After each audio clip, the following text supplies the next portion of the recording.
Nous sommes ici sur l'essai soja à la terre est notre métier.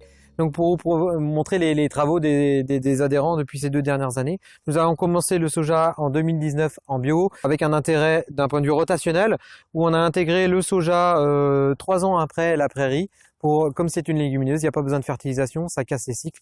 La valorisation pour le moment elle est faite directement à la ferme en animal après un tostage. Donc pour vous montrer un petit peu ce sur quoi on a travaillé, on a commencé par travailler les variétés comme ici présentes pour essayer de trouver les variétés les plus adaptées à notre climat breton. Nous sommes dirigés donc vers les variétés triple zéro et dans le triple zéro nous avons fait des tris. Alors là pour vous montrer sur cette parcelle d'essai, nous avons semé le 20 mai, ce qui est un peu tard parce qu'on voulait que pour le salon le soja soit encore vert. La plupart du temps c'est un semis entre le 5 et le 15 mai. Sur les densités de semis on est sur du 600 000 grains hectare. Une semence pré-inoculée ou on a inoculé au moment du semis. C'est semé à 3-4 cm de profondeur et les écartements dépendent des bineuses, mais on est sur du 36 cm en général. La première variété, c'est le S-Mentor, c'est un double zéro qu'on exploite en vue du changement climatique. Donc le double zéro est plus tardif que le triple zéro, mais a un potentiel de rendement et de MAT supérieur.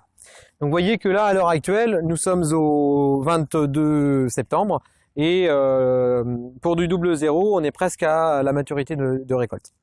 Ensuite, on a le soja Aurelina qui a un triple zéro, celui-ci. Donc là, il est bon à récolter. Sa spécificité, c'est d'avoir plus de protéines que les autres variétés présentes en triple zéro. Donc pour une meilleure valorisation, soit à alimentation animale, soit à alimentation humaine. Le soja Abellina, c'est le soja un peu de référence, c'est ce qui est beaucoup fait au CETA puisque c'est l'une des variétés les plus précoces des triple zéro. Donc on peut arriver plus facilement à maturité au 15-20 septembre. Ça facilite vachement la récolte puisqu'il nous faut une belle journée ensoleillée pour récolter ce soja-là pour ne pas avoir beaucoup d'humidité dans le grain.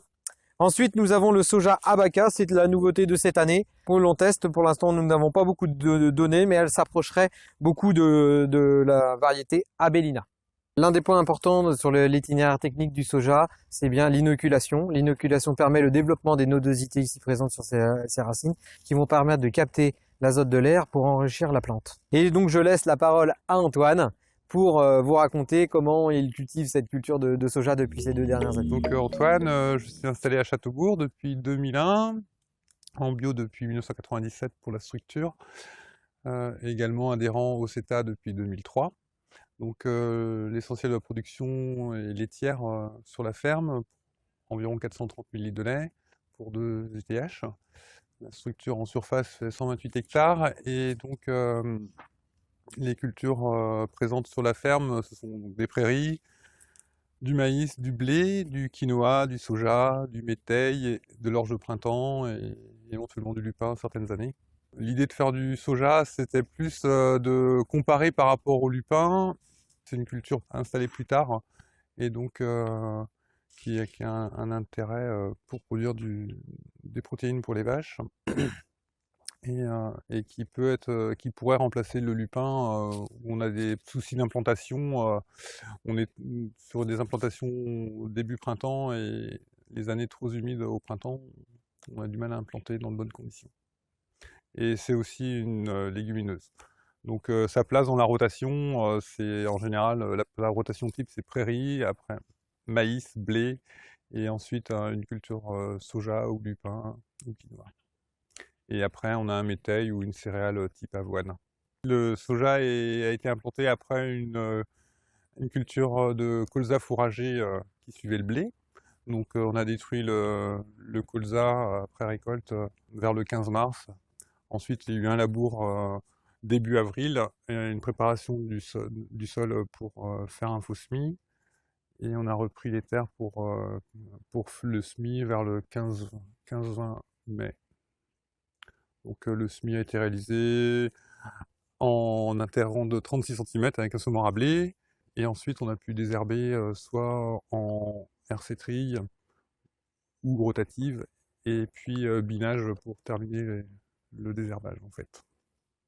Et la récolte a eu lieu vers le 20 septembre. Pour les rendements du soja l'année passée, on était sur 27 quintaux hectares. Alors du coup, on a prévu un triage ces jours-ci pour la récolte qui a eu lieu vendredi dernier. et un nettoyage pour assurer une bonne conservation avant toastage en fait. Donc après le toastage, on doit broyer ou aplatir la graine et ensuite moi je l'incorpore essentiellement aux vaches qui ont le plus besoin, c'est-à-dire les débuts de lactation en fait. Le coût de revient, on était à 420 € tonne. Mes rations hivernales sont essentiellement composées du coup soit d'ensilage d'herbe et enrubanage à hauteur de 10 kg et 5 kg de maïs en silage. Et ensuite, selon le besoin d'équilibre de la ration, j'incorpore des protéines type soja, lupin, et à hauteur de 1-2 kg maximum, et métailles grains si besoin en fait, d'énergie.